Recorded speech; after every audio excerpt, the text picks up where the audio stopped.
ఖుష్బూ మనం అందరం పేరు వినే ఉంటాం. ఒకప్పుడు బోల్డ్ స్టేట్మెంట్స్ ఇచ్చిన యాక్ట్రెస్, ఇప్పుడు రాజకీయ నాయకురాలు.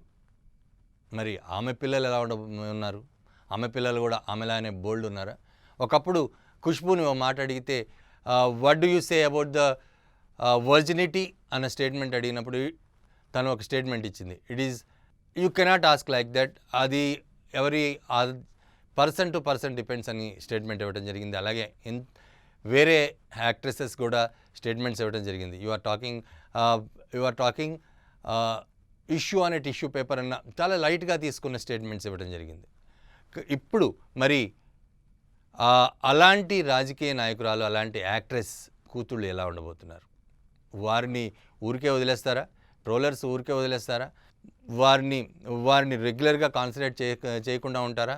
వారి విషయంలో ప్రతి ఒక్కళ్ళు నార్మల్గా హీరోయిన్స్ అనగానే, సినిమా వాళ్ళు, సెలబ్రిటీస్ అనగానే ప్రతి ఒక్కళ్ళకి ఇంట్రెస్ట్ ఉంటుంది. వాళ్ళు ఏం తింటారు, ఏం చేస్తారు, వాళ్ళ పిల్లలు ఎలా ఉంటారు, వాళ్ళ పిల్లలు ఎక్కడికి వెళ్తారు, వాళ్ళు ఏం చేస్తూ ఉంటారు, వాళ్ళకి ఎలాంటి అవకాశాలు ఉండబోతున్నాయి. మనం నెపోటిజం గురించి కూడా మాట్లాడుకుంటూ ఉంటాం. నిజంగా నెపోటిజం వర్కౌట్ అవుతుందా?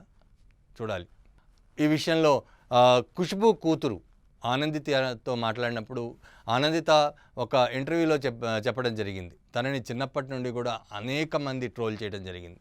చాలా లావుగా ఉండేదాన్ని, దాంతో బాడీ షేమింగ్ చేసేవాళ్ళు. తన ఫేస్ డిఫరెంట్గా ఉండటం వల్ల తను ట్రాన్స్జెండర్ ఫేస్లా ఉంది అని ట్రోల్ చేసేవాళ్ళు.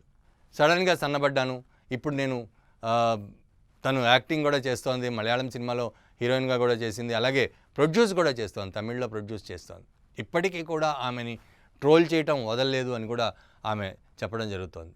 అసలు నిజంగానే అంత ట్రోల్ చేయాల్సిన అవసరం ఏమొచ్చింది? తన ఫేస్ మీద బాడీ షేమింగ్ చేయాల్సిన అవసరం ఏమొచ్చింది?